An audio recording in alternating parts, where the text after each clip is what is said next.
This is the Puck Junk Podcast.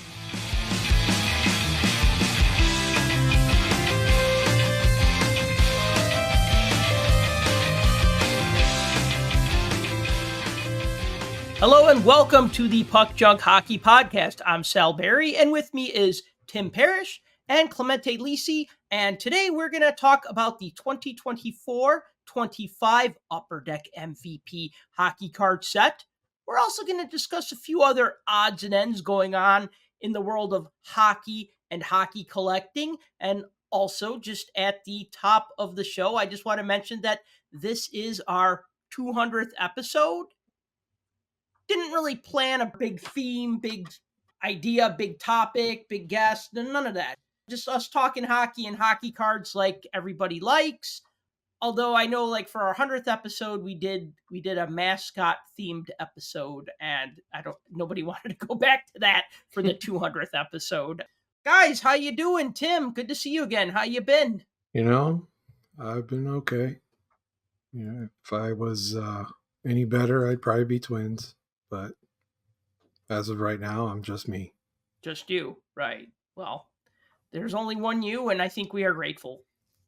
Yeah, sorry for missing the show last week, but I had... No, your kid's playing baseball again. That's exciting. So, yeah, it wasn't that exciting.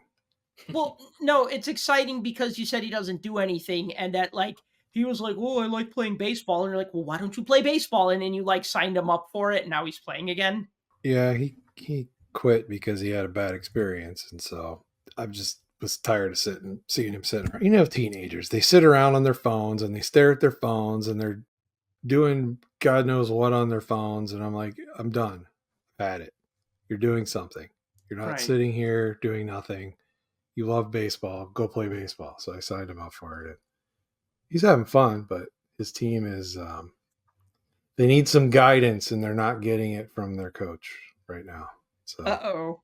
Could there be a coaching career for you on the horizon? There is not, nor will there be a coaching career for yours truly. No. I've helped out many times in the past. I've never taken over the reins of a team except when the actual coach was gone.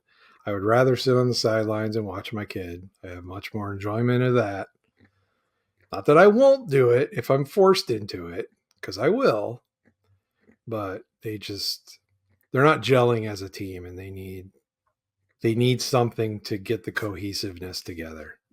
So there's a lot of individual players, and they're not playing as a unit. And that's been their downfall, because they've played three fairly weak teams, and they could have beat all three, but mistakes and bonehead things did them in. So essentially they beat themselves 3 games in a row. So youth sports. I don't have any kids, so I get to miss out on that. Clemente, how you doing? I'm good. I have a son who doesn't play baseball, so here I am. I made the show. Yeah, you did. My son actually. It's funny. You don't make the show. You make the show better.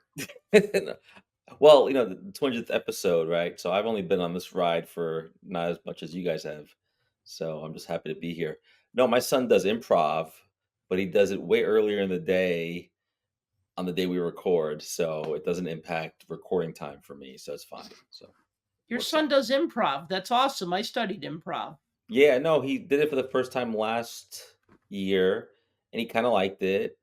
And my son is not big into sports. My daughter, on the other hand, plays soccer and loves sports, but my son doesn't.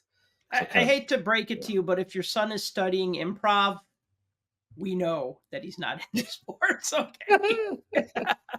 Yeah, that's kind of, it's kind of. I didn't want to say it, but okay. No, but it bucks the stereotype. So, like, I'll watch sports with my daughter, but my son could not care less about sports, and which is interesting, because growing up, I love sports. Like, at the age that he's at, which is 12, I was like really into sports, and have been for most of my life. Even though I'm not saying I was great at sports, but I loved watching it, playing, collecting cards, that kind of thing. So, but here I am. I've said it before, and I said it again. As a kid, I was a casual sports fan until I discovered hockey. Then it was just like, oh my God, this is the greatest thing ever. So had I discovered hockey at 5, I would have been so deep in that well. I would have been playing youth hockey. I would have been crying, I mean, at 13 I was telling my mom, I want to play hockey. I want to learn how to ice skate. I want to do that. You know what I mean? Like I was so like excited because I just found it, you know what I mean? And so, but yeah, I mean, but it's good to like more than one thing and not just sports, not just comedy, but lots of things, lots of interests. You can be a well-rounded individual. Yeah. Nothing wrong with that. Yeah.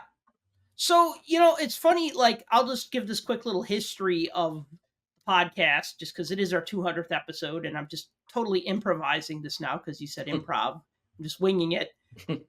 I used to be a regular guest on this XM radio hockey talk show called The War Room. And I was on once a week. I was their hockey collectibles expert. I'd come on, I would talk hockey cards on Wednesdays. Did that for about 4 years, and I loved doing it, and I never thought, hey, I should start a podcast because, thousands of people are hearing me every week on XM radio. See, that would have been the time to start a podcast, but I just didn't think about that. My brain wasn't wired that way. And then like one night, like I had two thoughts at the same time. One was, man, I love talking about hockey cards, and I wish I was still a guest on that talk show because it gave me a chance to talk about hockey cards. And then the other thing I thought about is how much I liked talking with Tim Parrish when we would meet at card shows. We'd meet at the Chicago Sports Spectacular in March. We'd hang out. We'd trade cards with each other. We'd meet in November. Don't know if we saw each other at Nationals before 2015. Maybe we saw each other in 2013 or the 2011 Nationals. But all I thought about was like how much I liked talking with Tim and how much I liked talking about cards. So like one day I texted Tim. It was like a Saturday night. And I texted him and I said, we should do a podcast. And he texted me back immediately and he said, right now? Question mark. And I texted him back. I'm like, have you been drinking? No, not now. And I don't know if you said you were drinking or if you just said a little or something funny. But I'm like, no, do you want to do a podcast? And you're like, fine by me or whatever. I wish I still had that text message, but like, it was just like, yeah, okay, whatever. Cool. Right. So does your phone go back that far? Yeah, but I probably deleted the flip phone era. No, I had a smartphone. I might have deleted those messages. I don't think my texts go back that far because our first show was May 12th, 2015. Yeah, like May of 2015. I was finishing journalism school. I was getting close to getting my master's in journalism. So I kind of had like writing and podcasting and just all that stuff on my mind anyway. And then I remember like, get this. Our first episode, I don't even know if I called it the Puck Junk Podcast. I just said the yet to be titled show. Our first episode was 30 minutes. And in 30 minutes, we talked about 2 entire sets of hockey cards. Now it takes us 90 minutes to just talk about what we did last week. Yeah, 30 minutes, just you're clearing your throat. Technically, we talked about 3 sets, if you remember. Wow. Okay, it was 2014-15 O-Pee-Chee Platinum. Right. And we talked about both 89-90 Topps and O-Pee-Chee. Yes. Okay, 3 sets. Yes. So technically it was 3. And we also talked about the dichotomy of growing up in Pittsburgh and Chicago and how one was an original 6 hockey town and turned into a nothing town. And the other was hockey crazy. Yeah. So I'm also sure you weren't using words like dichotomy on the first episode. But absolutely. I had a dictionary sitting next to me. I think I only came to your show like sort of discovering it. I think it must have been 2019. Now I will say 2015. That's like the early days of podcasting because podcasts were fairly new in 2015. So 2014 maybe they were. We didn't know what we were doing. If you go back and listen to some of the old ones, we were just winging it. Kind of like now, but we at least prepare sort of now. But yeah, I mean, I think we've expanded what we talk about, and I think maybe in those we were a little. I mean, we definitely had opinion, but the fact that we talked about 2 or 3 sets of cards in 30 minutes is crazy, right? Yeah, and then I remember Clemente, you did a show with us about the National. Yes. then you like did another show, like I don't know. Then you just I kind think I of came on. Did I come on again for the next national, and then after that it stuck more? I then don't we just remember now. well, it wasn't that like it's you stuck more. It was just I don't know. You had the time to do it, and Yeah, I'm yeah, always like, like also like I gotta mention like Jim Howard did a lot of episodes on this show. I mean, I need to get him back on because I think he's hilarious. He travels for work. Sometimes he could do a show, sometimes he can't do a show. Blake Isaac used to do a lot of shows with us back in like the late 2019, 2020, 2021, stuff like that. Then he needed to take a break from social media and all this other stuff. So he kind of just had to step away from that, which is fine. I mean, do something as long as it's fun. you also had many guests over the years. Yeah, I mean, we've talked to people, we've talked to a few hockey players, we've talked to a lot of people who work in the industry. Every now and then we've had like another podcaster from like another show on. People say, why don't you have more guests on the show? And I guess the answer is because I'm lazy. Because like I look at someone like, well, like Drew, right? Who does TTM cast? You do TTM cast with Right. Drew, and Yes. like he'll interview people and then like splice in those interviews later. And I Right. kind of try to do everything in one take, like, hey, be on our show Monday night, and then I can just record, and you know what I mean. And Right. I know I say I'm lazy, but also it's just like the best we could do with the time we have and the resources we have. You know what I Yeah. mean? Like Yeah, absolutely. we Yeah. we usually record on Monday, and then I edit Tuesday, Wednesday. Try to get it up on Thursday, but most of the time I get it up like Friday morning because it's just like last week I had a lot of faculty meetings, so Right. that took up a lot of my free time. Right. Exactly. It's not like we're out here to rule the world or anything and shoving content down people's throats, because at some point you're talking about the same thing over and over and over again. It's like you can beat a dead horse into a ground.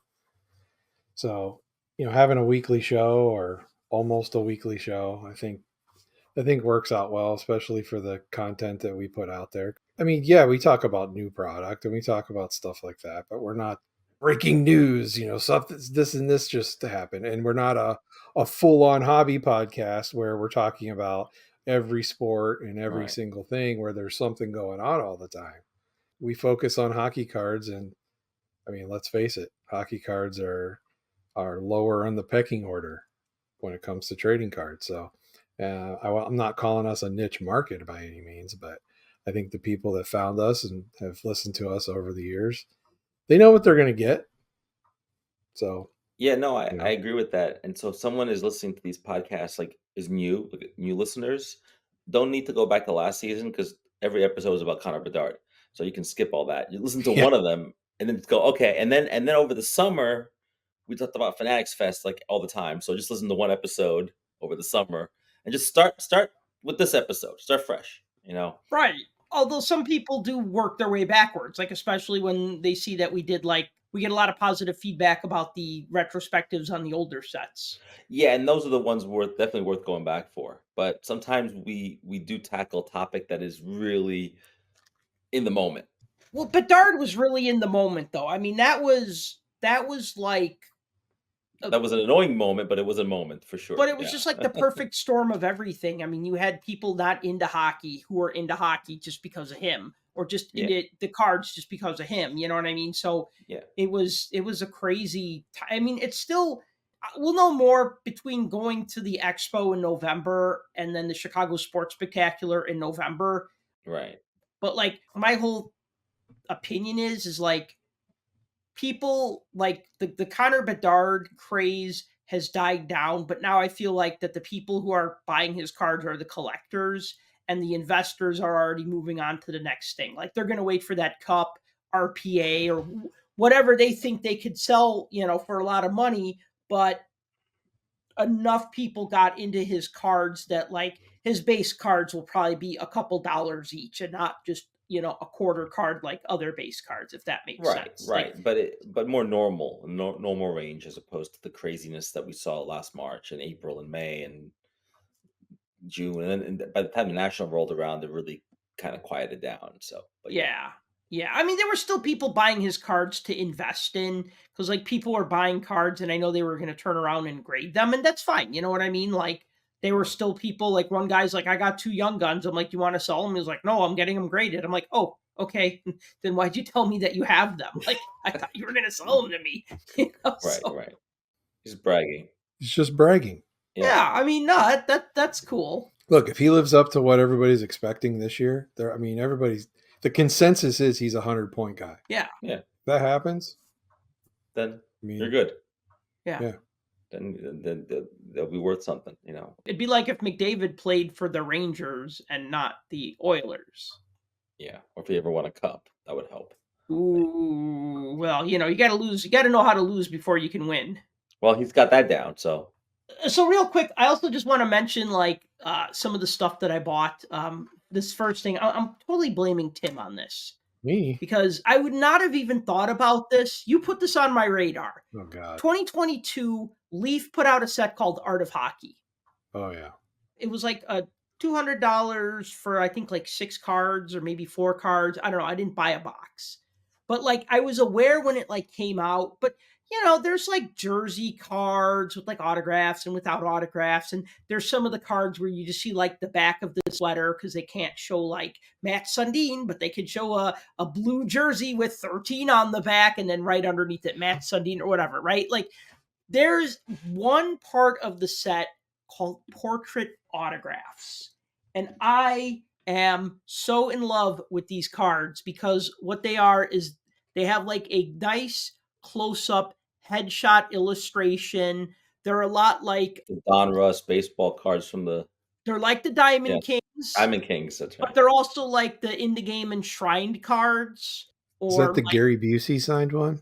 Yeah. So I'm showing them the Brett Hull card. Man, talk about bedhead. Jeez. Let me ask you this: so, is it how big is the checklist? And I mean, can you get them all, or is it? It's pretty extensive. There's extensive. 52 different cards in there's like a portrait autograph series, and then there's like an action autograph series, and then there's also like jersey autographs and stuff like that. But I only really am focusing on the ones that have the player illustrations because I'm a sucker for art cards. I mean, I love Diamond Kings, even though I'm not a baseball collector. I love old Diamond Kings. I loved like Pro Set in like the early 90s. They had illustrations of like the different Super Bowl MVPs. The Brett Hull one you just showed us, is that autographed? No. Yeah, that's the thing. They're autographed. So they're illustrations and are also autographed. And I would have totally not even been like really aware of these cards until like Tim like pointed them out to me. And I'm like, wow, those look kind of nice. And then magically one day I found a Chelios 1 of 4 at my local card shop because there's like different colored bordered versions. And this was like the purple version and it was like numbered 1 out of 4. And I bought it. And then it was just all downhill from there. Then it's just like you have all kinds of eBay alerts now. You're like looking for every card you can get. Is that what you're doing now? Yeah, I mean, eventually I'd like to get all 52 of them. The hard ones are Mario Lemieux and Gordie Howe. By hard, I mean there's less of them. Leaf is still putting Gordie Howe in products, which makes me think that he must have signed a gajillion stickers for them. But then they'll also do just like, if like, say like the bronze version is numbered out of 45 or less, there's like maybe 9 Gordie Howes in the bronze version, right? So anyway, so Tim, now thanks to you, buddy, I have about 11 of these Art of Hockey portrait autographs. So thank you for finding new ways for me to spend my money. Do I get a finder's fee from all the people you're buying these from? Because I should. 1% they should, man. Commission. I'll take 1%. I will say that what you're talking about, Sal, highlights something that I think some people know, but most people don't, is that Leaf makes some pretty nice cards, and not just for hockey. They do soccer and they do baseball, and some really, really nice, autographed cards, patches.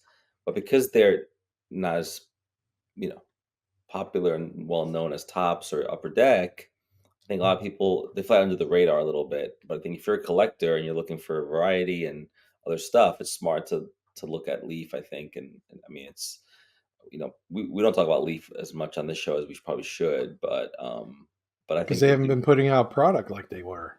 They were doing Right. hockey releases like 3 or Yeah. 4 every year, Yeah. and No, I they've know. kind of But backed it's off. nice to go back a couple of years now because some people have totally missed those. And if you go back to 21 or 2020 or 2022 or whatever, there's stuff to find. So what you're going through, Sal, maybe we can help the listeners also go down that road and get on eBay because I don't see a lot of these Leaf cards at shows, honestly. Or No, I don't either. so you have to kind of look on eBay. Sometimes at the Expo or the National, you see them, but not, especially the ones they do on celebrities like Pop Century. Those are Yeah, those the are Pop cool. Century are super popular. Yeah, I'm not into them, but they're really cool to look at. At the National, there were a lot of those, so they're fun. But I'm not into celebrity stuff. But yeah, a lot of variety, a lot of diversity, and it's good that people have choices. That's all. So does this make me an influencer? Kind of, yeah. You're a hobby influencer. Dang. You're like Leaf Art Damn of it. Hockey. You need to buy this, bro. It's gonna be hot, and I like. Or are you pumping these cards? Yeah, because I've got like piles of them that I'm trying to sell over here. I'm Look trying at to move all these. look at all those piles. I'm Just trying to move all there's this tons of them. Brett Hall as Gary Busey cards. I'm trying to move them all. That's what it looked like on my little screen. It looked like Gary Well, I thought it was Busey. actually. It might look like Bobby Hull, so I was closer. Yeah, it's close enough. Well, Close dude, enough. the older Brett Hull gets, the more he looks like Bobby Hull. So He when they does. say True. you look like your parents, there is truth in that. And I also notice, like, when I don't smile in photographs, I look like my dad, and that's my incentive to smile in photographs. Because when I don't, I'm like, oh God, I look like my dad. But I mean, since then, I've gotten two different versions of the Chelios card. I got a red one and a purple one. I got Laney McDonald. I got Luke Robitaille. I got Václav Nedomansky. I got Brett Hull. I got Pat LaFontaine. I got Johnny Busick.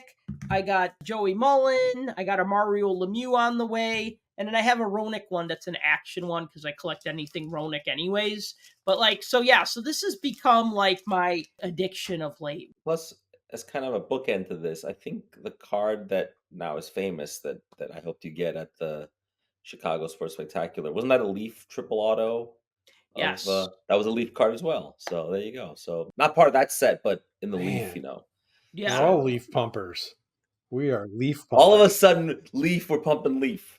I had, and then I traded for like a triple autograph that was like Chelios, Mark Howe, and I think Paul Coffey, and it was like numbered 1 out of 3, and Mm, that's like another triple auto, and then the triple auto that you found me that's Lemieux, Yagers, and Stevens, and then I right. have an autograph of the guy who played the goalie in Slapshot. So like in my display case, oh, and then I have like 4 of those like chrome Leaf cards that they put out that were like serial numbered. Like I got like a Mike Richter. It's like a Leaf Chrome card. Almost looks like a Topps Chrome.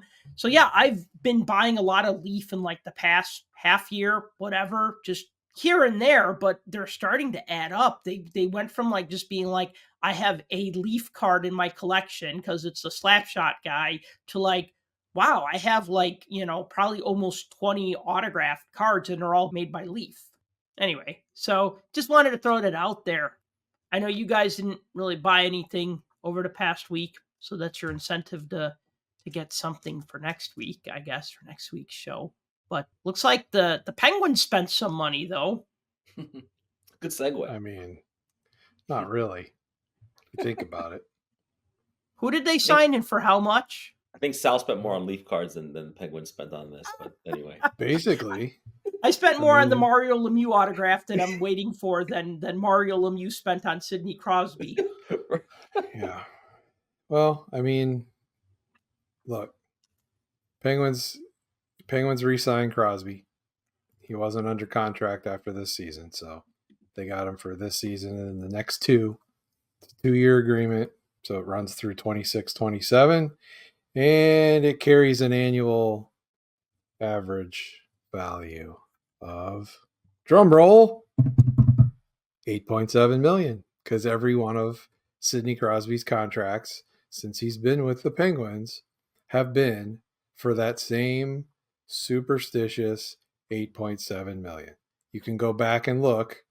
He's signed 3 contracts since his entry-level deal expired in 2008. He had a 5-year deal, $8.7 million cap hit. He had a 12-year deal, $8.7 million cap hit. And now a 2-year deal, $8.7 million. So He's never heard of inflation. you go back and you look at this, and he said himself, because here's more to this. So he signed this today as we're recording. So this is Monday. Also today is season ticket delivery day. And one tradition that the Penguins have is the players hand deliver the season tickets. And they go to the people's houses, meet their families, give them their tickets. It's like a whole big thing. And Crosby, of course, delivered a family's tickets. And the media is all there, and they're shoving microphones in his face, asking him a billion questions. And they're like, you got to tell us. I mean, were there any other suitors out there? Were people looking for you to sign elsewhere? This, that, and the other. He's like, look, I don't want to leave Pittsburgh. I want to stay here. The city's great. The city's been good to me. And I understand that I love this sport, and winning is the most important thing within this sport. So you can't win if you don't have the money to pay other people.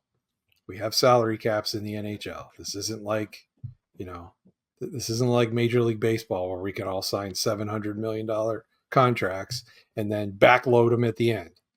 That's not how this works. So within the confines of the salary cap, you got to pay a roster, and you got to pay a roster of decent players where you have a chance to win and a chance to compete. And yeah, a lot of people are saying that the Penguins' years are behind them. And that may very well be. But he's got guys that he's been playing with for a very long time on this team still, especially Gino and Chris Letang. So he doesn't want to break up the boy band, I mean, you got to respect the guy, right? The fact of the matter is, I don't know if there's a more loyal, selfless, completely team-focused star in any of all professional sports. Now, I don't watch basketball that much, so I couldn't really say to that. But no, basketball is the opposite, where guys are bouncing around every 2 years, pardon the pun, because they're looking for a bigger contract. yeah, And all the other sports are copying basketball, so that's you don't want yeah, I can't think of somebody in football that's willing to do this. I mean, as much as I may not be the biggest fan of him, Tom Brady took a pay cut for years just so they had the money to pay guys that he could throw the ball to. and win Super Bowls. Yeah. Yeah, and Crosby has obviously taken a pay cut because there's not a team in this league that wouldn't have paid him more over these years. But he doesn't. I mean, that's what he wants. And just imagine if he wasn't born in 1987 and he was born in 1999. I mean, a $9.9 million contract is a big difference from 8.7. But the thing is, you look at how he stacks up to everybody else in the league. Is he better than Austin Matthews? Maybe not anymore. Is he better than McKinnon, McDavid, those types of players? Now, like right this second, maybe not. Crosby's still an 80-point player. He's 30 goals, easily 80 points. Possibly could be more. Austin Matthews makes 13.2. McKinnon makes 12.6. So, I mean, these guys are his contemporaries now. They're obviously the generation going forward, but I would argue with anyone to try to tell me that Crosby is not one of the best players ever. I put him in top 10 all time, maybe even top 7. Not top 5, but definitely maybe top 7 or 8. And, he's definitely one of the best players in the league over the last 20 years, hands down, that's come into the league. So, one of in the past 20 years, I mean, top yeah. 3. Yeah. Top 5. I mean, Yeah, in the top 5, it's just a matter of is he, you look at Crosby, Ovechkin, McDavid, I mean, Matthews. But I mean, Crosby and Ovechkin had about 10 years before. Well, that's the thing. They were in the league 10 years before that. Yeah. So, I mean, if you look from mid 2000, post lockout to, 14, 15, that 10-year span, I mean, he was either number one or number two. Crosby and Ovechkin. That was like Gretzky and Lemieux, or like Magic Johnson and Larry Bird in basketball. You know what I mean? It's just like the two best players, and then it just depends which one is just slightly better this day or slightly better this year, you know? The fun argument is always, who's the best player ever? Who's your top 5? Who's your top 10? And these conversations happen in sports all the time. Yeah. Guys, gals, whoever, they'll sit there and argue back and forth about all of this kind of stuff. And the older I get, the more I realize it's harder and harder to legitimately compare guys from different eras, because I'm Right. starting to hear a lot now, and you guys may hear it too, of the younger people that never got to see Gretzky play, saying that, well, he played most of his time in the 80s and early 90s. Anybody could score then. Well, you know what? If anybody could score, why weren't they? Right. Because they weren't. Because And you it's look at not- the stat book, no one touched him until Lemieux showed up, 5 years after he was already in the league and dominating. He had no equal. Right. Like none. So it's like, you could say, oh, well, now we're going to do revisionist history and say that Gretzky's not the best. Come on. Like you can't really do that. So I have a hard time with arguing those types of things, like generational, because how can you say that? I can't say Gordie Howe wasn't one of the best players ever. I never saw him play, so I can't speak to that. Same with Bobby Orr. I mean, those are Mount Rushmore type players. I never saw either of them play, but I can tell you this: going through my life, at least in my lifetime, growing up as a kid and having the privilege of being able to watch both Mario Lemieux, multiple nights a week, go out there and burn up the league, and then essentially as an adult be able to do the same thing with Sidney Crosby. Am I spoiled? Maybe, as a fan, but and in between you had Yager. So well, yeah. I mean, there's Yager in between, but Yager made his amends of all the bad things that we thought he did as a fan of Pittsburgh, and traveled the league and played for all the teams, and so now every fan base likes him. So I mean, he kind of transcends all of the teams. But I mean, I'm just glad he's not going anywhere. This has to have him retire as a Penguin. I mean, you're glad he's not going to Nashville to be a Predator. I'm glad he's not going anywhere. It doesn't matter where he goes. Seeing him in another jersey would just be like completely ridiculous. It's a buzzkill, man. I mean, not the same player, the same type of player, but it's like when I see a card of Duncan Keith in an Edmonton Oilers jersey, and I'm like, oh yeah, that happened. Yeah, that's super weird. Or like the cards, like the late 90s cards that show like Doug Gilmour as a Blackhawk. Like every time I see those cards, and most of them are just like press photos. Yeah. Or like the team yearbook photo or whatever. The head and shoulder shot, yeah. And it's like, why is he in that jersey? Or Bobby Orr as a Blackhawk. I mean, like, no.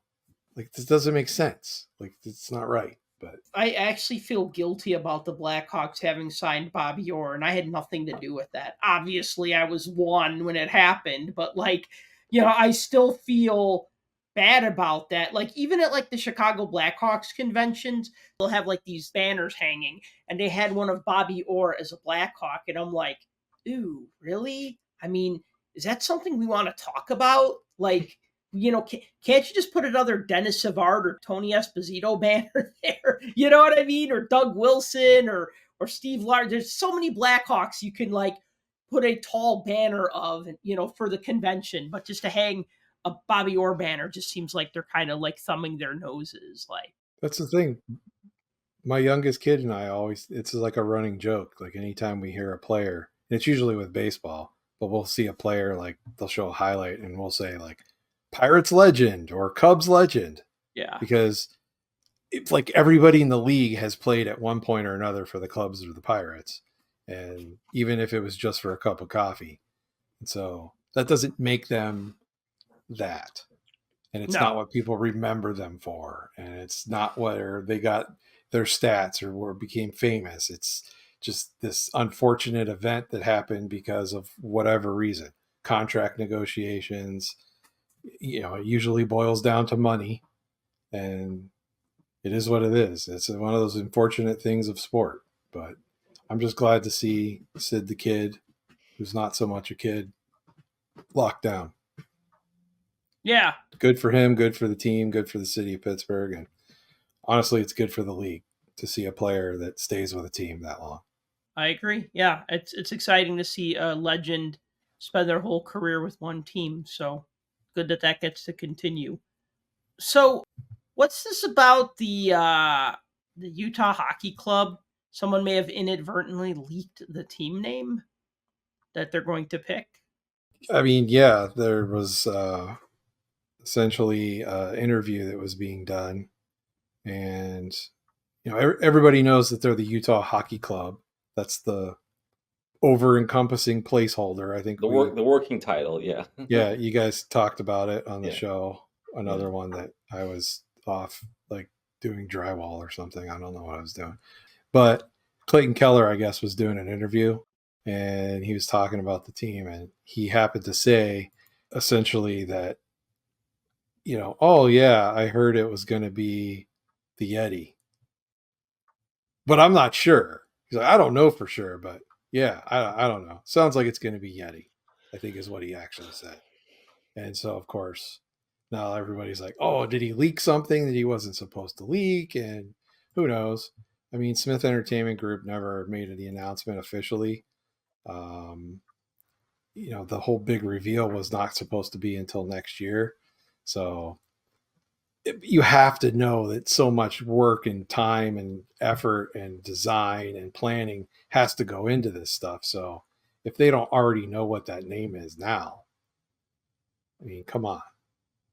They have to know. So Yeah, because my guess is they'll make a big announcement in the middle of the season to start selling merch for the following year, So yeah, you got to get on top of it when people are like, right.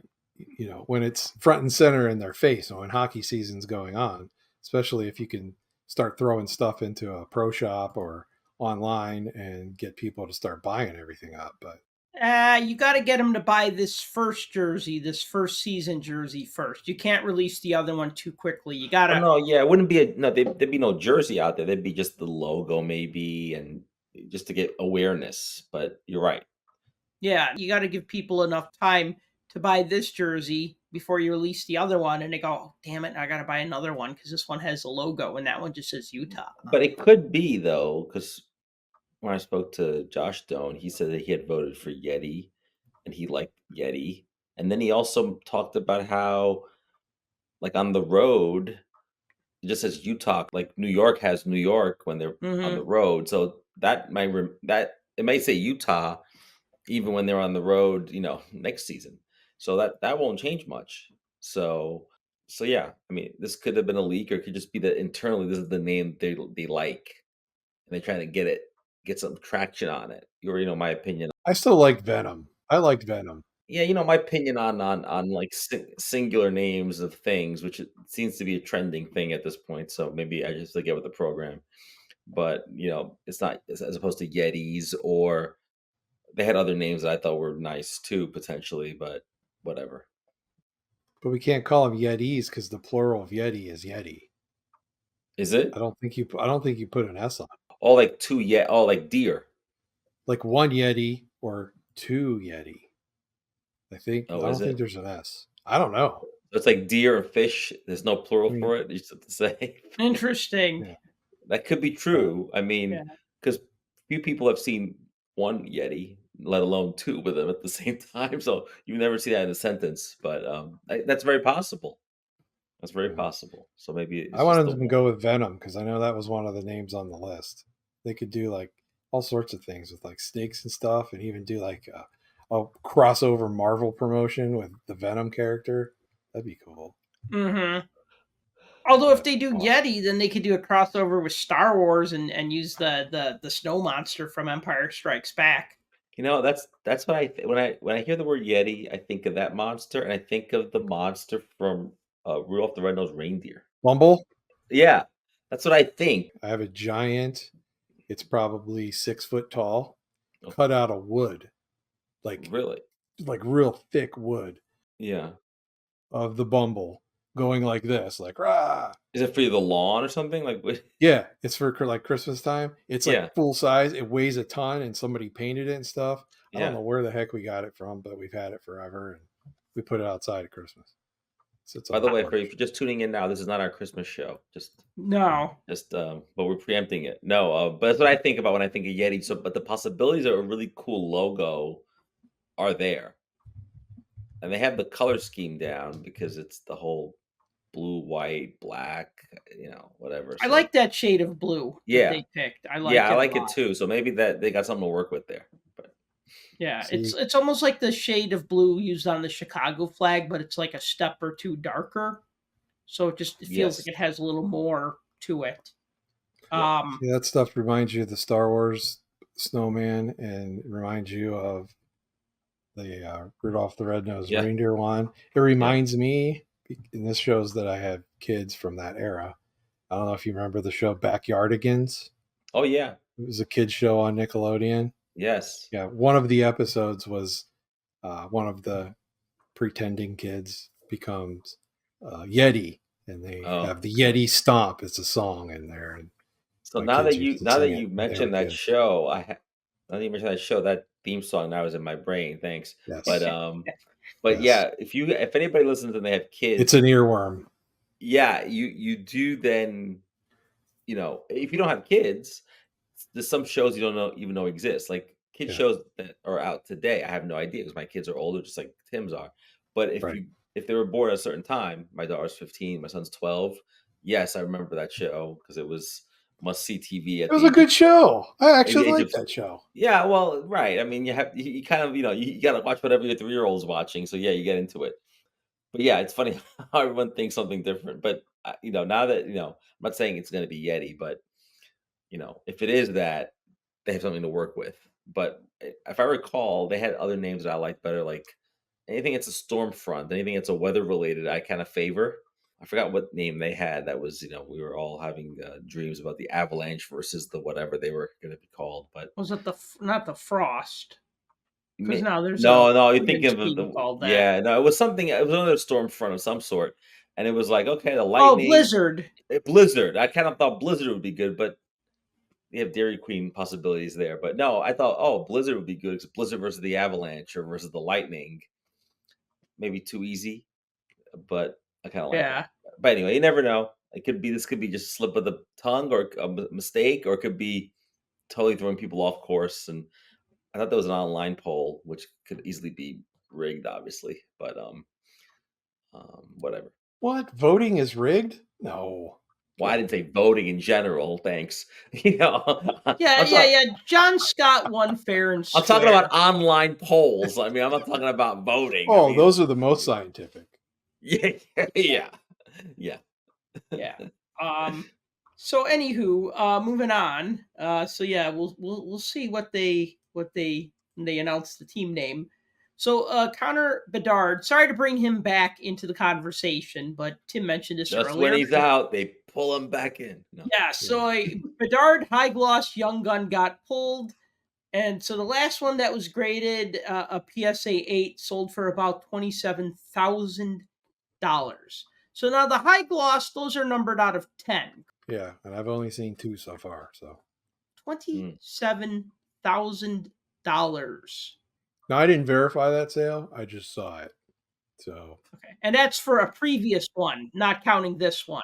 yeah, that's not this one. That's the one that was graded the first one. PSA 8. Right. Yeah. I mean, So I get it. It's numbered out of 10, but I don't know. How does it go up from there? That's what I don't understand. Exactly. well, what does an ungraded one sell for? So if you don't grade it, if at 8, 10? which a 10,000? lot of people agree that 8s are basically pack pulled, right? Yeah. So there might be flaws. It might be slightly off center, whatever. That's kind of like what a pack pulled one would be. And if you're lucky, you get a 9 or a 10. So an Right. 8 would be standard. So you pull one right out of a pack. I would think that would be similar to an 8, just without the fancy slab and some guy who may be having a bad day grading it. So, I mean, I don't know.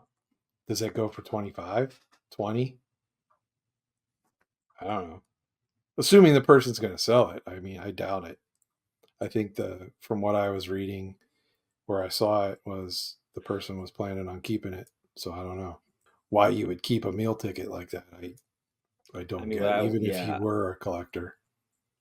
I mean, I would get it graded, sell it, and then buy myself a nice Young Guns version, like the regular one, Right. and then and then the rest of the money just do whatever I wanted with, But because this one You could particular add so many specimen, things to your collection. well, that So not many. just that. I mean that, and then you can also spend the money on on a vacation if you wanted, and still have leftover.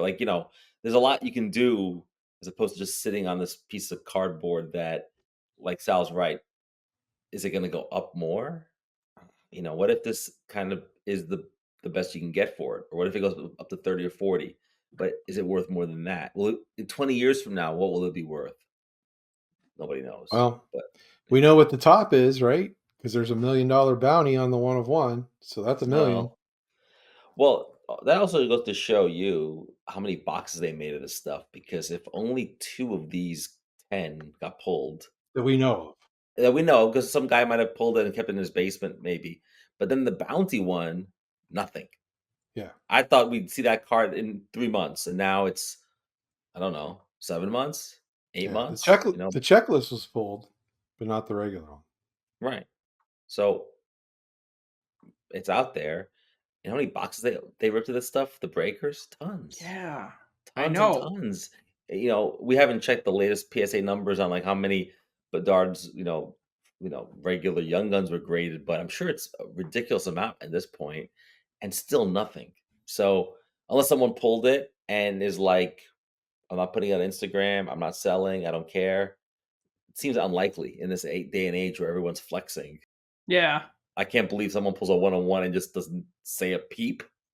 And for what? I Well, mean, so what's that? I mean, that's worth $1 million, I guess, if they're willing to pay for it. But somebody, if David Adams is going to pay for it, somebody will pay for it. I mean, or pay them a lot of money for it for sure.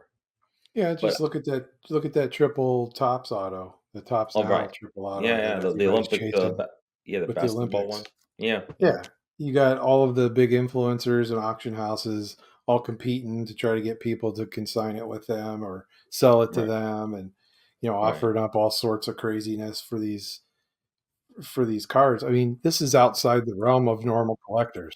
I just thought if I pulled that card, that triple auto basketball, I almost bought one just to see if I'd get the triple auto, and also because it was a nice card because it had like Team USA's three best basketball players from the Olympics on it. And I said that'd be a badass basketball card to get, but it was like $12, and I'm It's just probably the like, best Tops Now card ever made. I you don't know know, about that Yeah, you know, from a because I value standpoint and a from a chase value standpoint, for yeah, sure. I definitely well, for mean, sure. the lotto, yes, but just the base card is okay. yeah, And it got a print run of like 588,000 or something because I looked.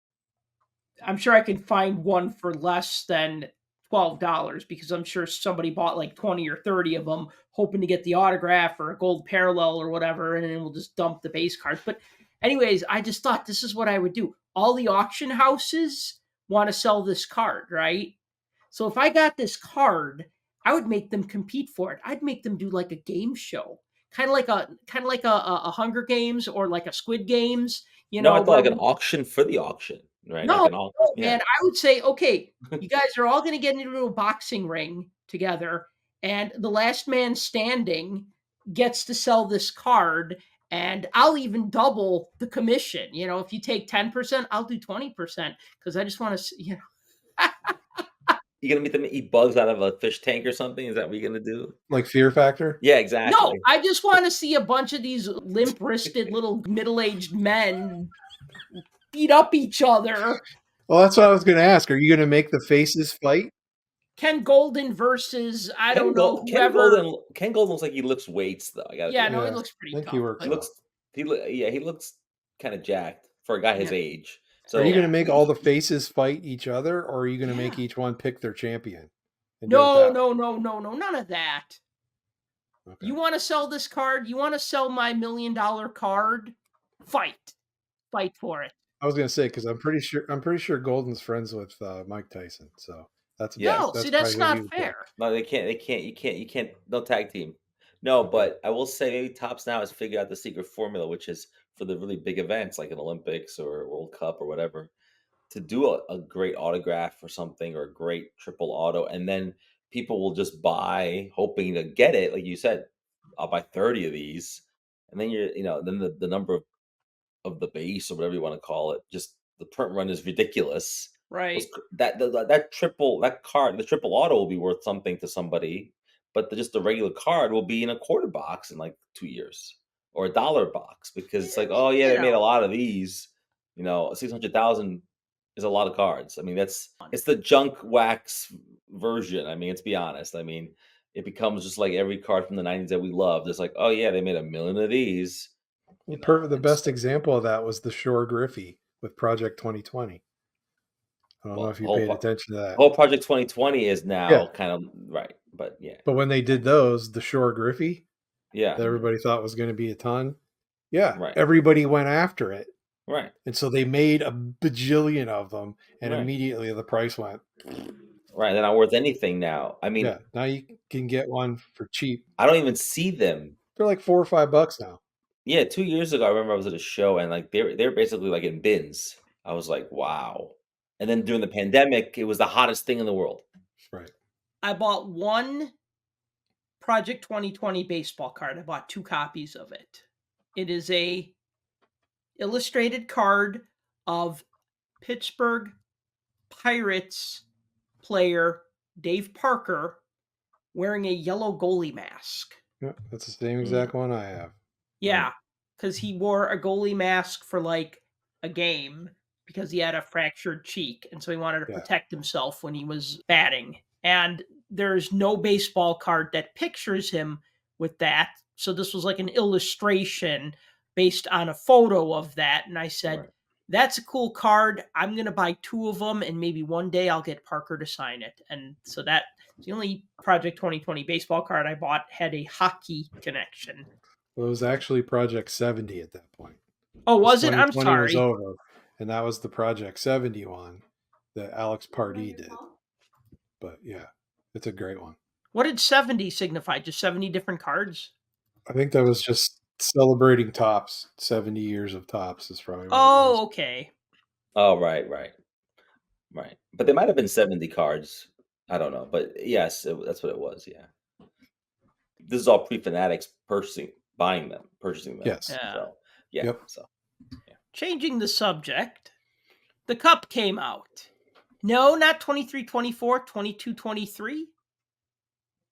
And how's that? And How's there's that? so many Bedards in it. Yeah.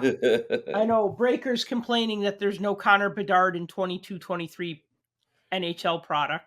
And they are. That's the crazy part. They're catching up. I've seen it. Really? People are complaining. Oh boy. The same reason. You remember when SP Signature Legends came out? Yeah.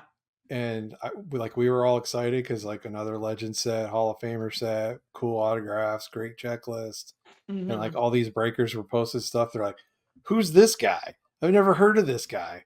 Who are these people?" Right. It's like, where are all the rookie cards? Right. Come on, man, know what you're doing. Yeah, obviously we're a year behind on a lot of things, but definitely a year behind, possibly pushing 2 years behind on the cup, but it always is. Most of the time the cup comes out right around the start, if not right after the start of the season for the previous year, because they try to get on-card autos so they could put it in the product rather than having redemptions. And inevitably each year there's a few guys that they end up having to do that way. Most recently that I can think of was what's his name from Minnesota? I can't think. Kirill Kaprizov. Yes, Kaprizov. Yeah, his were sticker autos. His were stickers, and I think the one year Pasternak's were stickers. So I mean, there's occasionally a guy that they have to throw a sticker on, but they try to get them all on card. But they'll never really catch up because if that's going to be what's happening, then they'll never really have it in the right year, which makes speculating on rookies a lot easier if you think about it, because we already know what those guys did their rookie year. So you're like, well, you know who to chase exactly, as opposed to not knowing sometimes, or not, or speculating. There's no speculating here. Well, unless you're in for the long haul and you're gonna pick out a guy that's, you know, But that's if you're buying singles. If you're buying the box, you don't know what you're gonna get. You're gonna get, how many are in there? 6 or something. You don't know what you're gonna get, and it's a huge lotto ticket basically, because you could end up with, I don't know. I've seen people break it on YouTube, and some people are not making their money back.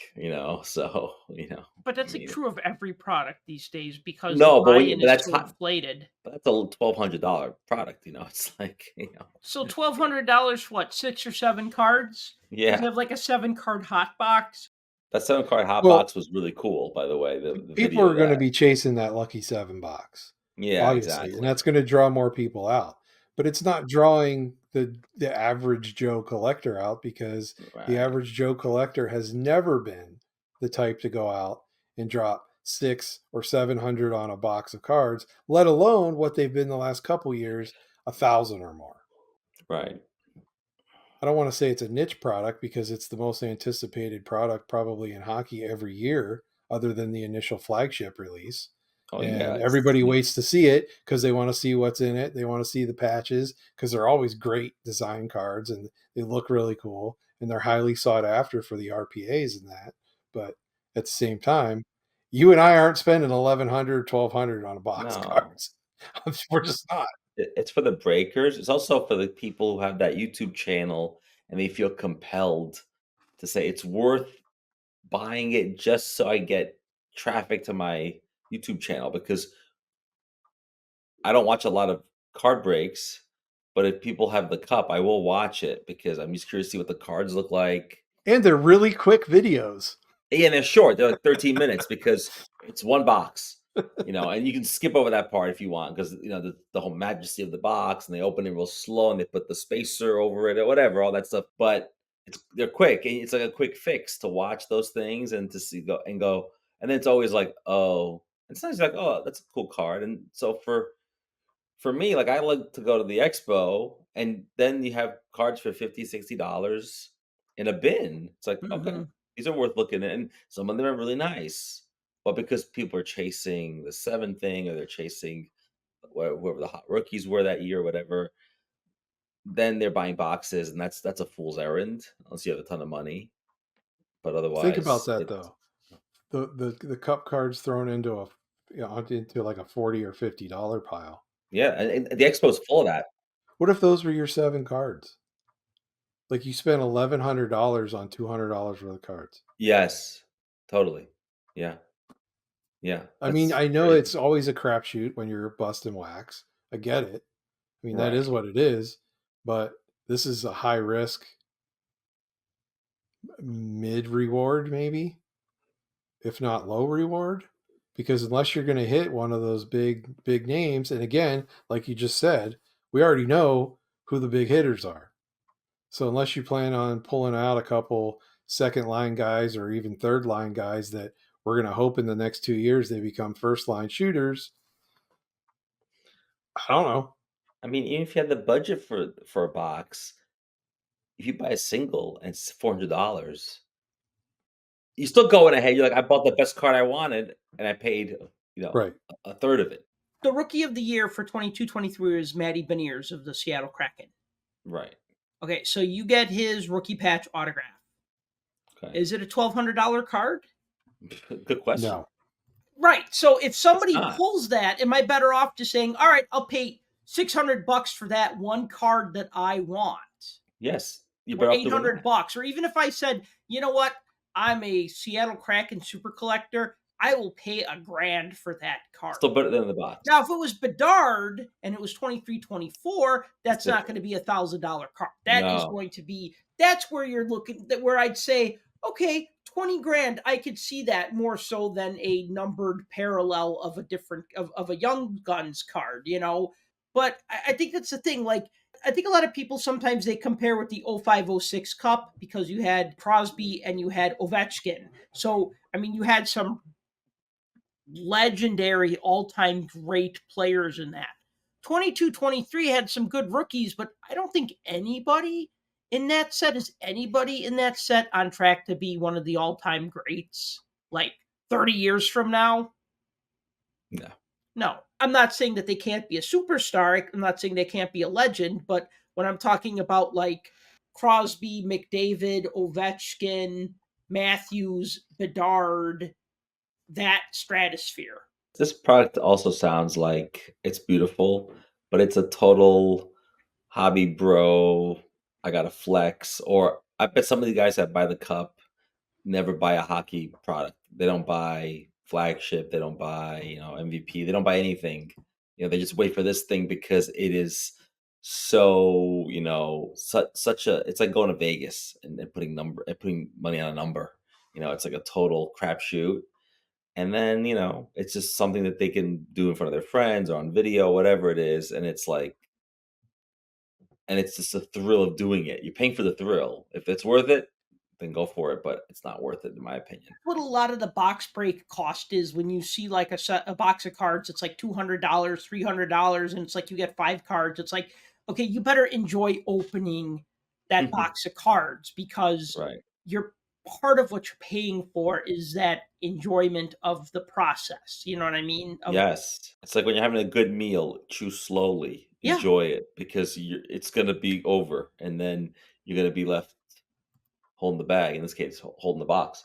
Yeah, that's why like when I see people like open product in a hurry because they're doing like a break or something, or they're doing like they have to open it like at like a company booth at like a national or something, and it's just like taking the fun out of it. Like I watched a guy open a whole case of SP Authentic, and he was just like his hands were just flying, and because he had to open every pack at the thing, and he was just basically stacking the base cards and not even looking at them, and then just keeping all the hits, and that's fine. But it's like if you buy like a chocolate bar, man, chew the chocolate bar. Don't just swallow it whole. And I feel that that's what like a lot of maybe breakers, because they have to do a spectacle and stuff on YouTube. They'll take a little more time and they got to like stretch it Yeah, out. but the breaker's making money, so the breaker could do whatever he wants. It's when you buy it. That's true. Yeah, the breaker. This is a purely transactional thing for the breaker. Okay. I mean, but in the end, we talk about the cup all the time because it's a premium product, but it is really now. Next year will be a totally different story. Once people chase Bedard, it's a totally different thing, and people will, like you said, people will definitely be going for that, and because the risk reward may be better. Yeah, and especially because by the end of the 24-25 season, Bedard will win the Conn Smythe as the Stanley Cup MVP as he leads the Blackhawks to the 2025 Stanley Cup Championship, on the 10th year anniversary of the team's 2015 Stanley Cup Championship. And then when the cup comes out later that fall, people will be like, oh yeah, Bedard, the MVP. I need to get his. Oh wait, no, I'm sorry. I'm looking at my notes wrong. We're talking about 24-25 Upper Deck MVP next. My bad. Okay. I was going to say, I know it's legal in Illinois, but man, you must be getting contact highs from outside if that's what you're thinking. Hey, so you brought up the whole adrenaline rush and all that. Yep. You've heard my story. I opened the cup one time. Yeah. One time. It was 10-11, and yes, it was an adrenaline rush. It was scary. It was very scary because I even felt like it cost so much back then. And it was like, if I remember right, it was like $600 or $700, maybe not even that much, but still just like opening the tins and sliding the cards out and like barely wanting to even touch them. I mean, this was before it was cool to wear gloves. So it's like just going through it all and you're just like freaking out about what you're pulling out of there. And you're thinking like, oh man, this is a huge card. It's so-and-so, it's this, it's that, and the other. But in the end, I mean, I think I sold almost every single card other than 3 out of that whole entire thing. And I can tell you, I didn't even make half of my money back from what I spent on it. And that was a lower price point. So think about. Oh yeah. Today. Like I said, it was back in 2010. And of course, the 2010 Cup for those that keep score on that, the 2010 Cup was the one that had PK Subban's rookie in it, and Tyler Sagan, and who else was in there? Jeff Skinner was rookie of the Skinner was year. in there, yeah. That was the whole Taylor Tyler year. Taylor Hall, Right. Tyler Sagan. It was that whole year. So there was potential for some stuff in there, but I got some dual autos out of there. Yeah, that box didn't age well because these names today, people wouldn't spend a lot for their cards, you know. I mean, not now, looking back on it, but That's what I mean. I mean, so even if you buy the box today of this latest incarnation, you might end up sitting on cards that nobody wants even 10 years from now. and that again, that's the big risk of something like this. It's super high end. It'll knock your socks off when you try to open it. It'll give you the adrenaline rush you're looking for. And what's the opposite of FOMO?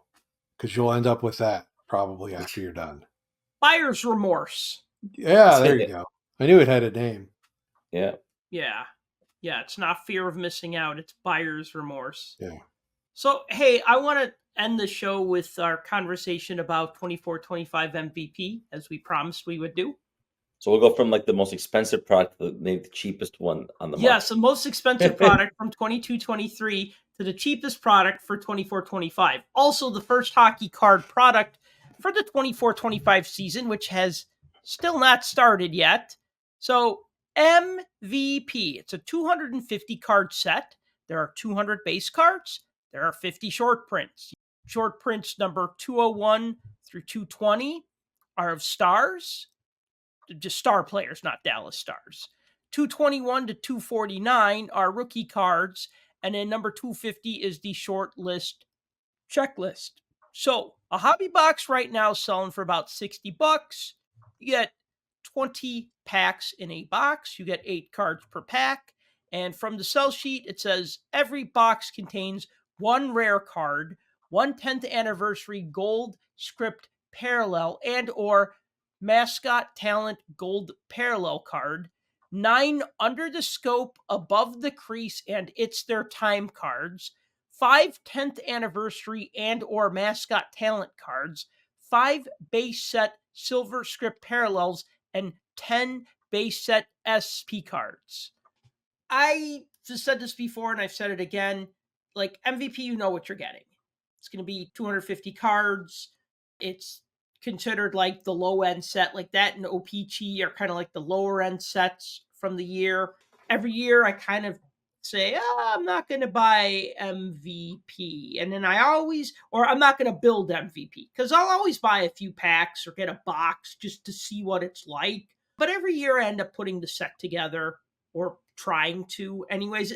Every year within like the past, well, let's just say since a couple of years before the pandemic, maybe like 17, 18 and forward. Like I said, I was a big fan of it when it was like a mid-range set. They had like update packs and stuff. Tim, I know you collect MVP pretty regularly. Are you going to buy it this year? Well, I've intended to buy it for the last few years, but as everybody is probably sick of hearing by now, I have curtailed my wax purchasing, and I'm a little behind the 8 ball when it comes to picking up MVP. So, to answer your question, yeah, at some point, probably not in the short term, but I will. I'll put it together, and I'll probably end up building the set like I normally do, and then buy the inserts after the fact. Right. That's generally how I work it. I do like the above the crease cards, and since there's only 20 of them, those should be easy to put together once the stuff flies out and hits e-pack. And then the mascot cards, of course, I mean those look cool in a binder. So yeah, the mascot cards from MVP are surprisingly popular. I got a mascot card of Harvey the Hound, and then I got a numbered out of 50 mascot card of Spartacat from the Ottawa Senators. And I was just like, oh, this is my rare card. Yay. It's a mascot. It's a Senators mascot. who did you want? Well, if this was going to be my mascot, if I was going to get a numbered mascot, I'm sure you want Tommy Hawk. Tommy Hawk, Sharky, Bailey, Iceberg, Gritty, Gritty. gritty. Okay. Yeah.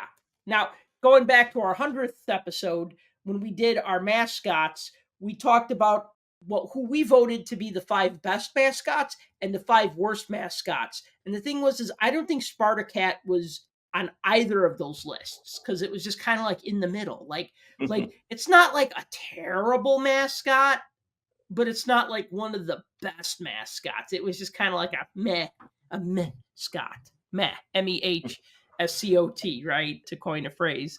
You get like gold and silver script parallels, anniversary parallels that look like MVP from 10 years ago. And then, of course, they have like just the regular silver script parallels, which I like. Maybe not enough to like want to build the set. I've toyed with that idea in the past. Like, ooh, I like these anniversary inserts, but then I never really build them because there's like 80 of them or 100 of them or whatever. Or I like, I like the retro or silver script rather. And I think the only year I built a silver script set was 98, 99. And okay, truth be told, I didn't really build it. I bought it, but it was missing 3 cards. So does it count as building the set if you buy the set minus 3 cards and then you buy the last 3 cards? Wait, minus 3 cards by mistake or No, intent? I knew that it was missing 3 cards. I mean, it's like building the set, but you cheated a little bit. But there's no cheating. I mean, that's a bad word to use, but it's now you have to find those 3 cards, which I guess on eBay you can do it like that, or you could hope to find them in the wild, which you probably won't because Look, people even sell them as even complete the boxes. clear and the cream weren't technically illegal at the time, so they weren't banned substances at the time. So Yeah, technically, it's not cheating. yeah, I think we're comparing apples and oranges, but yeah, but no, I mean, I like this year's MVP. I like the design. I know that it's very similar every year, but this year I feel like the rookie cards, they look a little different than most years. They have a little bit of a feel like a sticker. Like I don't know why I felt that way. Like the top sticker almost. It looks like just the way the players are posed. I do like that you get to see some rookies that you haven't seen yet. Like I'm interested in Matt Rempe because I'm a Rangers Right, fan. So I like the idea that okay, the Matt Rempe rookie is out now. It's not going to be worth as much as the young guns. I get it, but right. it's nice to get your hands on a few of these rookies early on and get you in the mood for collecting in time for the season, which I like. And it's low end, so it's good for kids. And a box is $60, which I may ponder buying. Like Tim, I am not buying wax. I haven't bought wax in forever. I think the last time I bought wax was last year. I think I bought wax once, and it was Series One. That's it. I bought a lot of MVP last year because I was trying to build the set, but then I also buy the boxed set that comes out around Christmas time. And the borders are a different color. So like the MVP box set is different than the MVP pack set. Like the hobby and retail packs will do one color, and then the box set will have different colors borders so you don't mistake one for the other. Because I remember how silly it was. Like I remember like completing like a 90-91 Topps hockey set, and then like the box set came out, and I'm like, oh, I could have just bought the box set. Yeah, but no, MVP's a different color, so people know you cheated. I guess I don't know why, Well, but yeah, I you mean, it was know. like with like gaming cards, with the Star Wars gaming cards from like the late '90s. Certain cards were so in demand because people wanted them for their decks when they played. But like some of the cards had like a high dollar value. Like they were so what they did is they reprinted the cards, but then they put white borders around them on the front so that you could still play with them. But they'd go, oh, that Death Star card has a white border and not a black border, so it's a reprint. Like it's still legal for Right, gameplay, but it's like but not for collecting. Yeah, not for right. collecting. It's because it's not the first edition or the first printing of it or whatever. Yeah, I mean, if you're a player collector though, you might want to get your hands on the various variations. So you might want to get your hands on a particular player's card in that box. So you buy the box. I can see that being the case. More people collect singles nowadays than they actually do sets. So it's built around that idea more than anything else. Yeah, But so as long as you just let me just mention the parallel sets really quick since you brought that right, up. There's right, gold script, there's printing plates, of course, for black, cyan, magenta, and yellow. So gold script, silver script, Superscript, which are numbered out of 25, and Superscript Black, which are numbered 1 out of 1. So you got some 1 of 1s with the Superscript Black and the printing plates, and then you have your Gold Script, Silver Script, and Superscript. And then as far as inserts go, you got 10th anniversary also available in gold and superscripts. You have the 2024 draft #1 pick of Macklin Celebrini. That's a redemption card. You also have the gold version of that. You have Above the Crease, also available in black and gold. You have autographs, which you only get one in every 1,200 packs. So autographs are a long shot. You got color and contours in gold, purple, and teal. You got It's Their Time, and then those are also in black and blue and gold. You got Mascot Talent, also in gold, purple, red, and spectrum. You got photo variants. Actually, I don't know if I got a photo variant. I'll have to look. And then you have the rookie redemptions under the scope black, and under the scope gold. So you got quite a few insert sets to chase. And you know what? I will also say this. I actually went out and I got a base set because I got a box, opened the box, looked at it, and said, well, I could build this, or I could buy a base set for less than what another box would cost me. So I bought the base set. I was like buying a few sets from the same guy, and he's just like, oh yeah, one shipping fee for all the sets, whatever. Just pay for one and I'll ship the other ones for free. And I'm like, oh, okay. And then he was taking best offers. And so I offered him $35 for an MVP base set, and he took it. And I'm just like, man, $35 for 200 cards.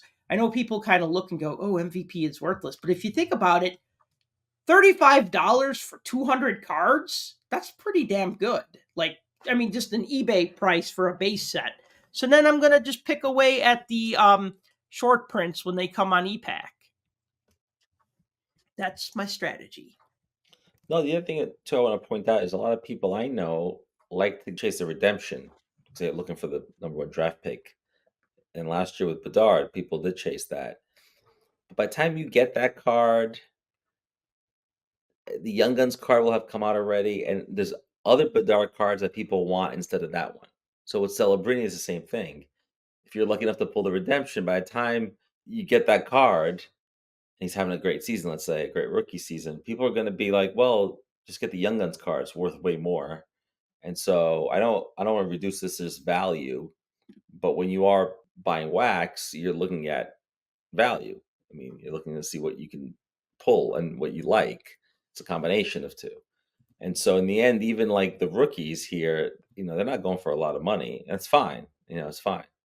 But I think it's just a fun box to rip because it's cheap and it's easy and it's, like I said, fun. As opposed to, I mean, no one's getting rich off any of these cards that are in this set.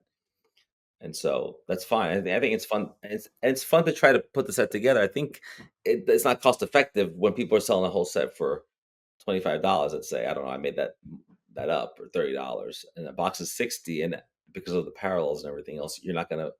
It might take you a few boxes to get the whole set. How many do you think it will take? 2.5. That's a lot of money to spend when you're, But again, you're paying for the joy of ripping. That's part of it, and that's difficult to put a financial dollar amount on, which is why I don't really buy wax anymore, because to me, the cost was outweighing the joy of ripping. Mm-hmm.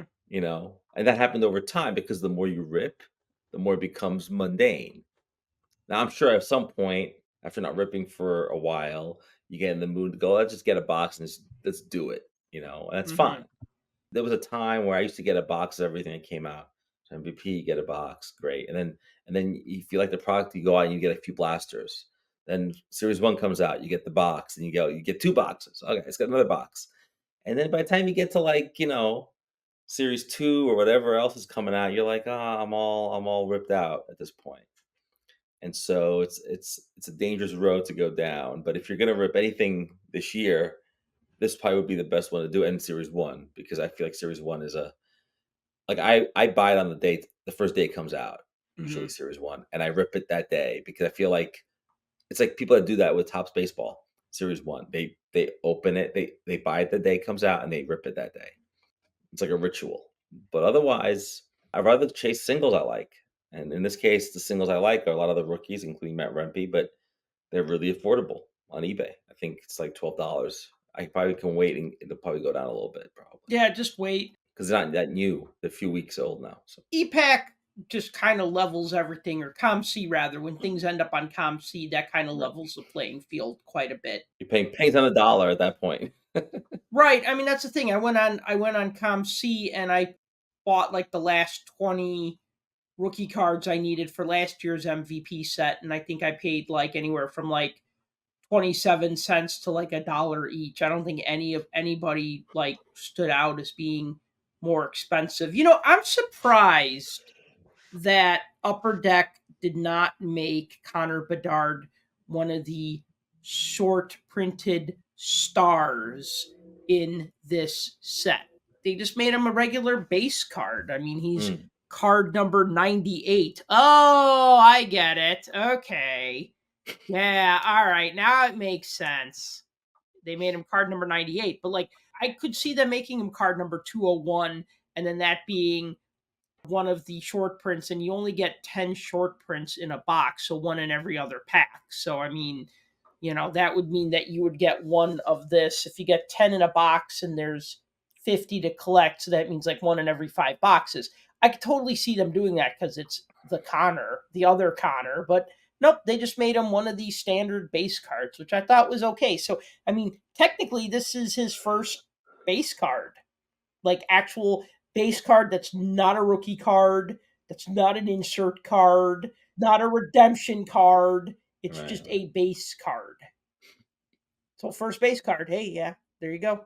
You guys remember this during the pandemic? There was such a run on the cards were so expensive, especially rookie cards, that there was a really good market for second year cards.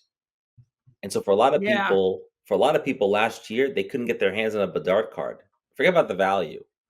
This may not be worth anything, but if you're like a 15-year-old kid and you're like, I don't own any Bedard cards because they're expensive. Now you can probably get your hands on like the getting this base card is kind of cool, in that way. That's not worth anything. It's not. It's a buck, I guess. I don't know. You know what? You're right though, because I remember that National in 2021, I sold second year cards of Crosby, Mm, Ovechkin, and McDavid, and they were right. not for a quarter each. I mean, these were Right. like No, for like no. These five, are ten better. dollars, depending on what Yeah. it was. Like some of them were like kind of still kind of high end set, like higher end sets, not like an MVP card or an upper deck. Feels like an upper deck card. It might be a couple of bucks, but if it was like a Fleer showcase or something, it might have been more. It But just wouldn't yeah, it just wouldn't shock me if this year alone of all the upper deck products, if you were able to get a few samples of second year Bedard cards, both in flagship and in MVP and what other sets, and you put them in your showcase, people will say, "Oh, I don't have any Bedard cards. I'd love to get something."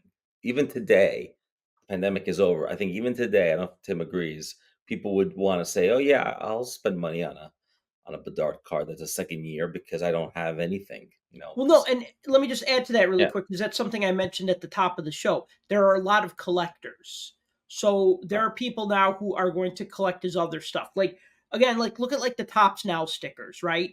People still buy those because it has Connor Bedard on them.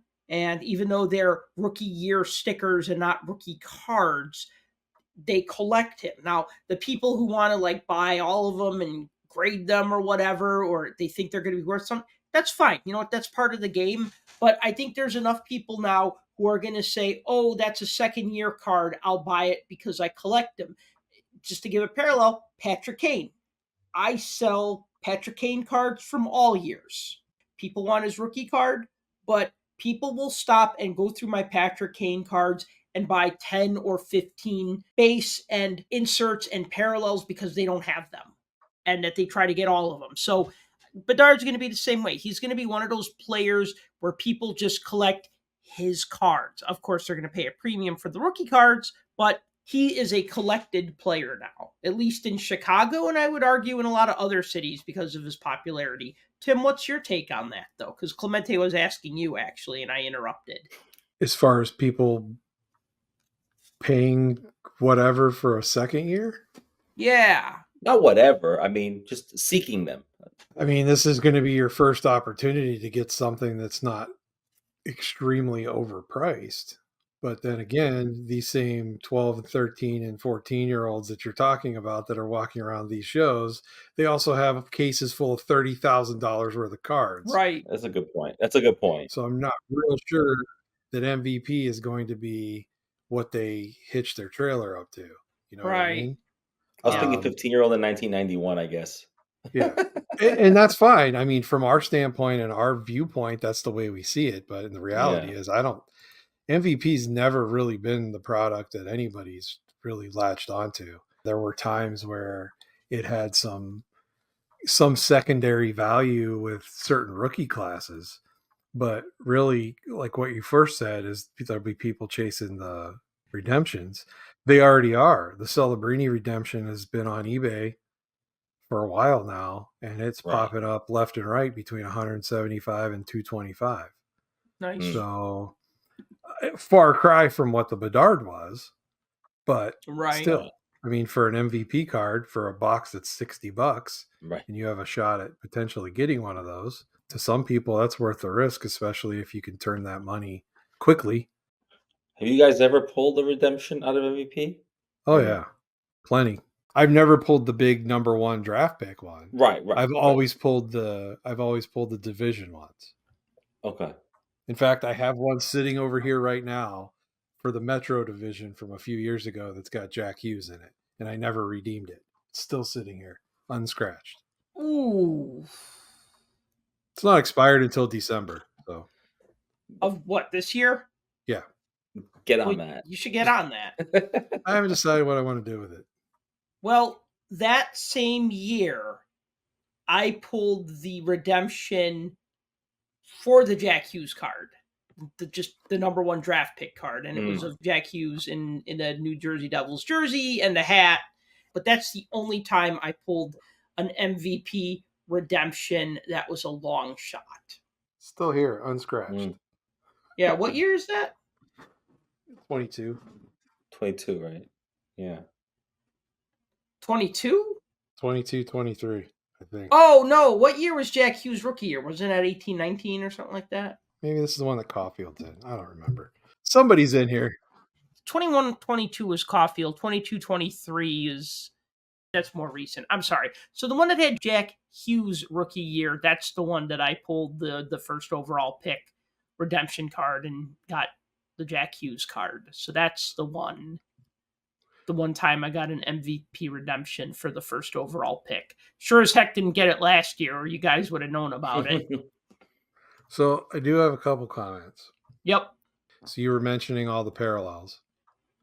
Keep in mind when EPAC comes out, they'll be adding to that. You'll get the green script parallel, which is EPAC exclusive. You'll get the red achievements, the magenta achievements, and the Pack War achievements. Those are all parallel-ish cards. And if you wait long enough, once this hits EPAC, all of this will be available for dirt cheap. Like you said, you bought all of the rookies that you needed left for 27 cents up to like $1. And that's pretty much where you'll find most of this stuff. So again, no one's really hitching their cart to this. Here's a couple other things. I did notice when they first announced the mascots in there, and I saw they were using the 02 or the 01 MVP talent design. And I did notice that there were 32 on the checklist. And I thought, well, there's 32 teams, but wait a minute. Utah doesn't have one. So what's going on there? And then I noticed when the actual checklist came out that 32 is metal from the Canadians. The unofficial mascot that they had for like 1.5 seasons. Who? Metal. I don't remember that mascot. He was blue and furry, and he had like a big old handlebar mustache and like crazy red eyebrows. You don't remember that? No, sounds terrible. He like reappeared back in like 2022 maybe, and then announced his retirement like last year.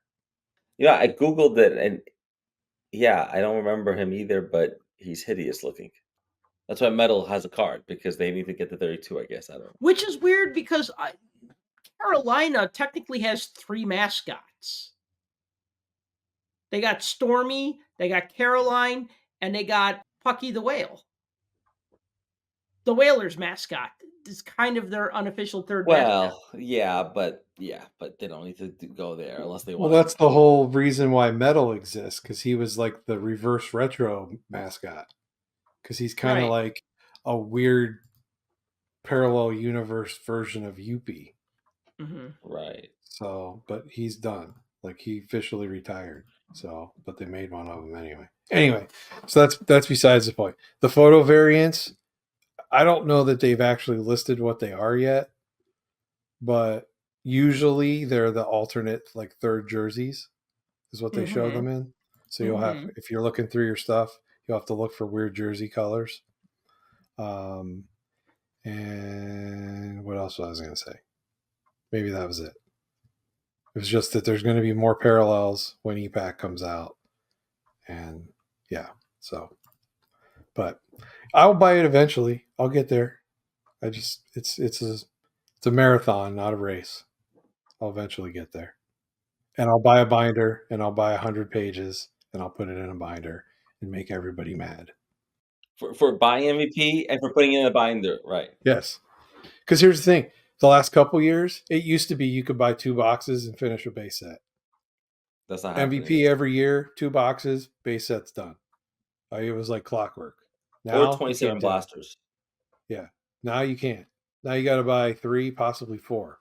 See, and that's not cost effective.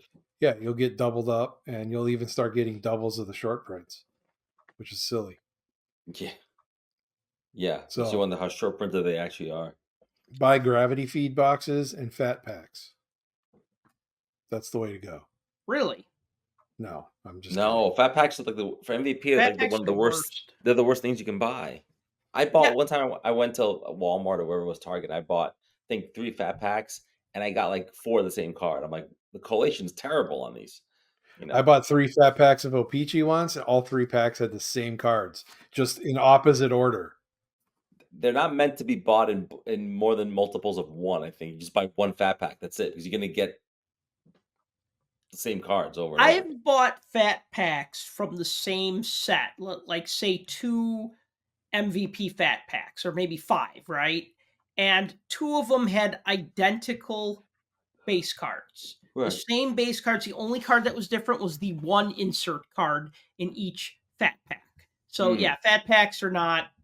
They're really, yeah, like you said, they're only like you're supposed to buy 1 of them because it's like they're pre-made, except for the 1 card inside that's like different. But it's like almost like there's only 4 versions of a fat pack, and if you buy many of them, you're gonna get the same combination over and over again. Yeah. Not to mention that they're searched. You know, I'm sure, or there are people try to do all kinds of stuff with the packaging to see. If anybody is searching MVP packs, they've got serious problems. Like, I would check yourself into someplace. Have you been outside lately? People have problems. Yeah. I mean, well, there's all kinds of weird people out there.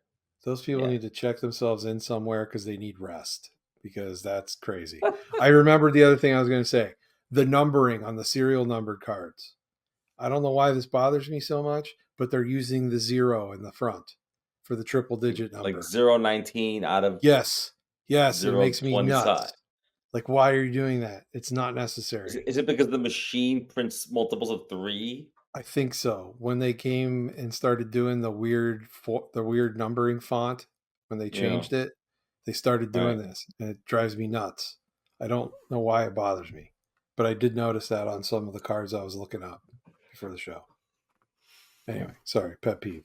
No, that's okay. Yeah, so I got the base set. I'll pick off the short prints, and then I'll probably also buy the box set when that comes out because I collect cards. And even if I think a set is okay, as long as it doesn't break the bank, I'll Sal, buy it. is that a pre-Christmas kind of thing, or is it after? Usually it's before Christmas, but Okay. I don't know if it's coming what time when it's coming out this year. I mean, I think it would be in Upper Deck's interest to have a base set out or a complete box set out in Yeah. time for the holidays. And by the way, the box set will also have the 50 short prints. Usually they also include a bonus pack of like 5 All-Stars. They're either like All-Stars East or All-Stars West, and you only get those exclusively in the boxed set. So sometimes you find people selling the box set open because they want those 5 All-Star cards that you can only get in the box set. Me, I just buy the box set and I toss the 5 cards aside because I don't really care. Like, I'm not a completist when it comes to MVP, where I'm like, oh, I need to have every card and every parallel and every. I'll do the 250 cards. I don't really mess around with the inserts. Like, remember last year? I think it was last year had the domains inserts, and I'm like, these are awesome, but I still haven't completed my domain set, so I don't know if I ever will. Yeah, that's one of the ones I'm working at. The domains, the encounters on ice, and the pinpoints are all in the Mm-hmm. binder. But I don't go as far as like trying to get all the colors and contours or the anniversaries, or I don't do that. Usually the basic inserts, not the parallel inserts, because all of them have gold versions. And I don't go after the mail in sets, and I don't go after all of the e-pack ones. Mm-hmm. Base, SP, and the inserts, that's usually enough. And then I call the set complete. And as you can see by my lists on my blog, I've never completed a single one since actually 2002. Wow. Yes. Yeah. Only year I did was 0708 that I finished. So anyway, any last thoughts before we wrap this one up? Because it's been a great show. And I think I've pretty much said everything I can about MVP for this year. What else is there to say about a $60 box in today's day and age of $600 boxes? Or $1,200 boxes. Yeah. Ditto. Definitely a quantity over quality set. Although the quality control on this was good, but you know what I mean. No RPAs in this, but still a fun I'm set. just glad they got rid of ice battles because I was sick of that. Oh, I hated that. Yeah, I hated that. Yeah, I don't. I miss the puzzle pieces. I don't miss the ice battles. In fact, I didn't even notice they were missing. That's how much I didn't miss Yeah, them. it was like a gaming thing almost. Like they're trying to be too cute, maybe, or just try something different. But it wasn't well received because they got rid of it and you didn't even notice it because you didn't. You know. Well, it was essentially putting the pack war cards into packs. Right. So, I mean, if you played the game, yeah, it was fine. But, yeah, it was just another parallel that annoyed me. So I'm glad those are gone.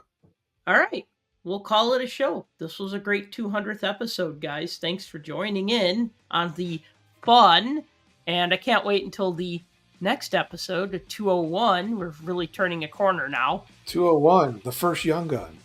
Yeah, the first Young Gun. What will it be? Who will it be? We'll cross that bridge when we get there. We'll read that checklist when we see it. But until then, thank you for listening to the Puck Junk Hockey Podcast. As always, if you've enjoyed the show, please be sure to like and subscribe. Please write us a review on wherever you are listening to this podcast. Please subscribe to the newsletter at puckjunk.com/newsletter.